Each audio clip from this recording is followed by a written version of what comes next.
Hello and welcome back to Rongmar. In today's art lesson, we're taking a look at a World War I artist.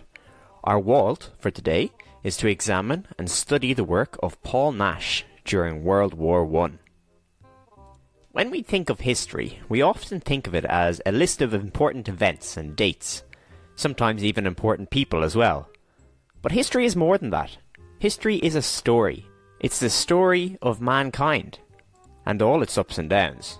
The great thing about history is sometimes we get a chance to see the same story through a different pair of eyes.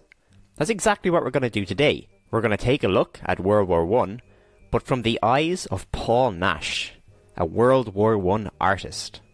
Now, of course, Paul Nash wasn't actually a cat, but for the sake of this video, he's going to be. From a young age, Nash was always interested in art.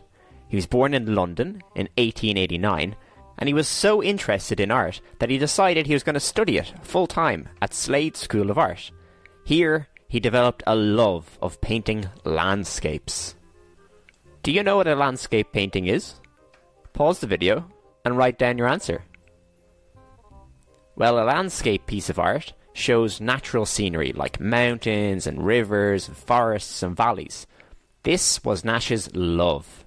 He loved painting calm, quiet scenes of nature, like this painting of a quiet country woods, or this painting of another quiet country woods, or to mix things up a bit, this painting of a quiet country field. Shortly after the war began in 1914, Nash was persuaded to join the army. He was hired by the government as an official war artist. After his short training, he was sent to the Western Front in February 1917 to an area in Belgium called Ypres-Salient. Now you can imagine sending an artist who's used to calm and peaceful country fields and woods to the middle of the trench warfare of World War I was going to be quite a shock to Nash's system.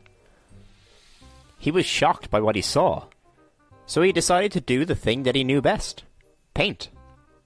The first painting that Nash created was this one here, called Ypres-Salient at Night.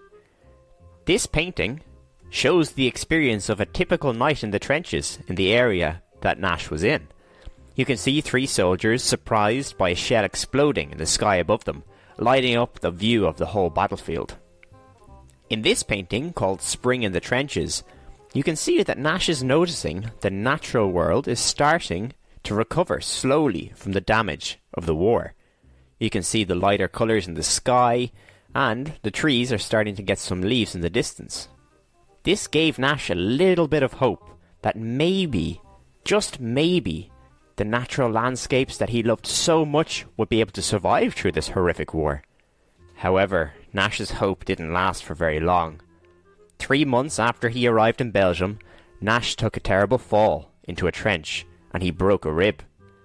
He was sent back to England to recover. Now you might think, man, that's bad luck. But it turns out this might have been the luckiest thing that's ever happened to Nash. Shortly after he left, most of his unit of soldiers that he had lived with for the last 3 months were killed in an assault at a position known as Hill 60. Nash felt incredibly lucky to be alive, and he painted this painting, the landscape of Hill 60, to show what the land that had taken so many of his friends would have looked like. After he made a full recovery back in London, Nash returned to the Western Front. However, his return was not a happy one. The landscape that he returned to was very different to the one he had last seen. In the time that he had gone, the area had been destroyed by constant shelling and bombing for miles around. The ground was just deep mud. Nash, a natural lover of nature and the landscape, was furious about this. He wrote about this in a letter to his wife. Nash was so angry about the destroyed landscape that he decided to do what he does best: paint. He created a set of 50 drawings to show how horrible the landscape had turned. He very creatively named these 50 drawings of muddy places. These paintings showed how the land had been destroyed, and nature along with it. In this painting called The Wire, Nash shows a totally destroyed landscape. You can see the shattered tree standing to the right, and it's surrounded by a web of tangled barbed wire. The important thing to note in this picture is that there is no sign of life. Pause the video and write down how this makes you feel about the war.